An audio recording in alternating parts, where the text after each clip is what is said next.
course weekend, and her claim that the long course weekend tougher than the Ironman, which I get actually.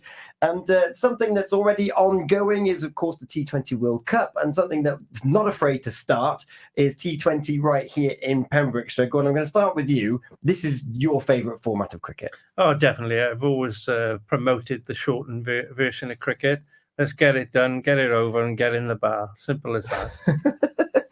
And Fraser, we had the draw live here on the Pure Sports Show, the Eaton-Evans Solicitors, and that was 2 or 3 weeks ago. And the first match is taking place right now.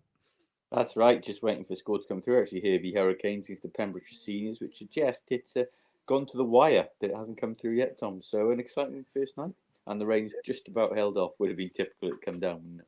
It would have been.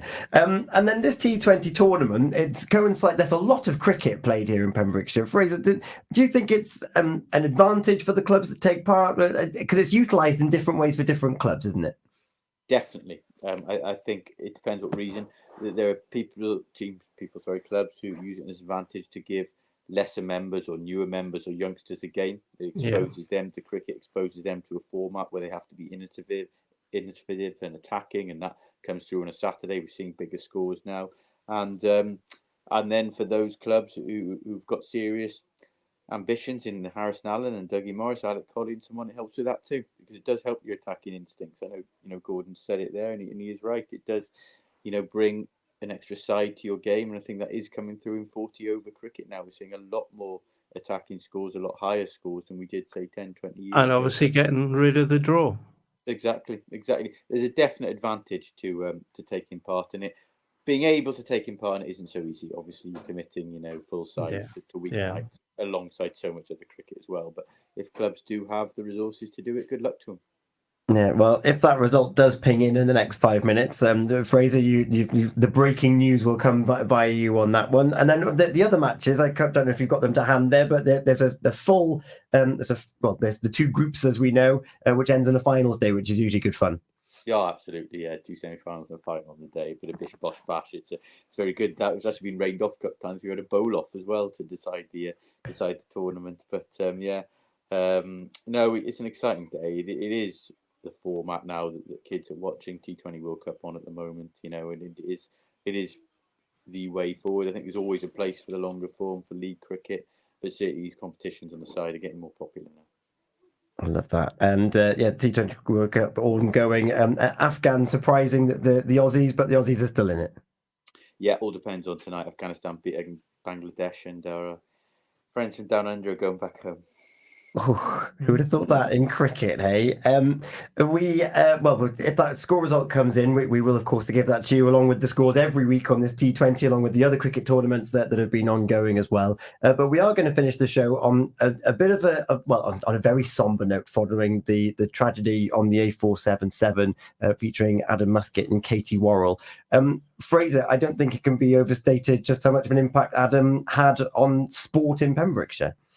No, the tributes have been widespread, haven't they? Not just from Carew and Tenby, but you get an incident like this, and obviously for myself and Gordon, who know him through Pembrokeshire football, it's obvious to turn to how good striker he was, the goals he scored in the last 2 years with Tenby and Carew in particular. But then on the other side, it's almost irrelevant considering what's happened, Tom. It's just a real tragedy of a young man at 27, no age at all, his whole life ahead of him, regardless of whether he played sport or Pembrokeshire football or not. And it's really, really sad and devastating news, both for him and the family of Katie Worrell as well. You mustn't forget hearing this, and your heart can only go out to his family and friends, and it's difficult to surmise the events of the last week, and it just your thoughts are with everyone in that community, aren't they, and the family as well. Yeah, it's a reminder that sport is only a game that we play, but it's also a reminder is that community that you get through playing sport. There's been a lot of support amongst the clubs and sharing memories and coming together anyway. Yeah, definitely, Tom. Moments like this pulls everybody together, and we're all thinking of both the families at this terrible, it's your worst nightmare. But everybody is behind them, supporting them as best they can. And yes, it's a tragedy. Yeah, and a prolific goal scorer. Oh yes, Adam knew exactly where the back of the net was.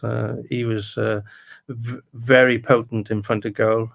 He had a good eye for it, and he was probably the top scorer in Pembrokeshire football for the last couple of seasons, up there, if not the top scorer. But sadly, no longer, he will not grace the fields of Pembrokeshire again, which is a very sad. That competition, the name escapes me off the top of my head, SB Williams competition, I think it was called, for county sides, hasn't been running of late. Had it run in the last 2 seasons, his name would have been right. It definitely would have been there. No doubt about that whatsoever.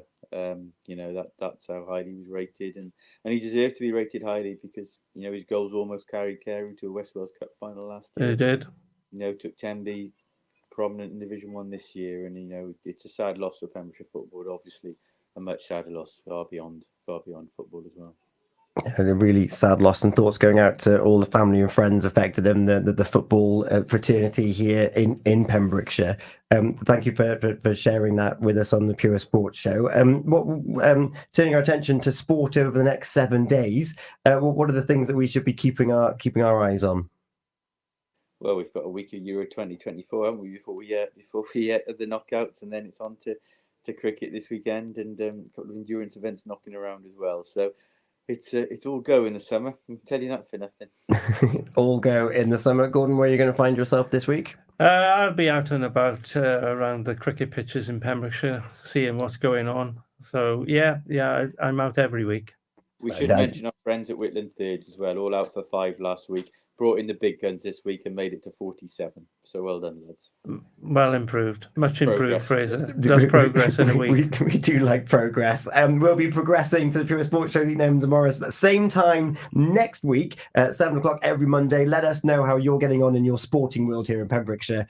You can email sport@purewestradio.com.